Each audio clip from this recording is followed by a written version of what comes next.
Hello, what's up? What's guys? Okay, pag-uusapan natin ngayon kung ano mo magandang booking dito sa Grab, 4-seater. Kung yung malayuan ba o yung malapitan. Actually, parehas lang naman kumikita yung dalawang yan. So, ginawa ko, gusto ko sana malayuan para paldo na agad-agad. Yung pala, mali pala yun guys. Pero okay din naman yun, depende sa inyo. Pero, kung ikukumpara mo yung malayuan at saka yung malapitan, mas parang mas maganda yung malapitan na madami.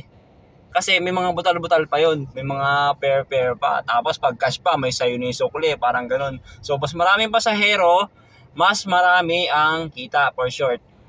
Yun lang yung nasa na-experience ko. Pero kayo, tingnan nyo kung ano mas maganda. Ang problema kasi sa mga malayuan, mga long distance, pag pumunta ka sa malayong lugar, Cavite man yan, kung nasa Metro Manila ka nakatira, Cavite, o kaya Antipolo, o kaya Bulacan, nako, asahan mo, pagbalik mo, tsambahan lang magkaroon ka ng papalik sa Metro Manila. Kaya mas mainam po, para sa akin, na mas maganda po yung gurame, yung marami na mga malalapit lang, mga 90, 70, 80, 60, mga ganun.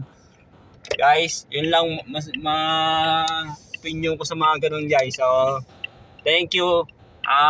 Sa next videos guys, kita kits.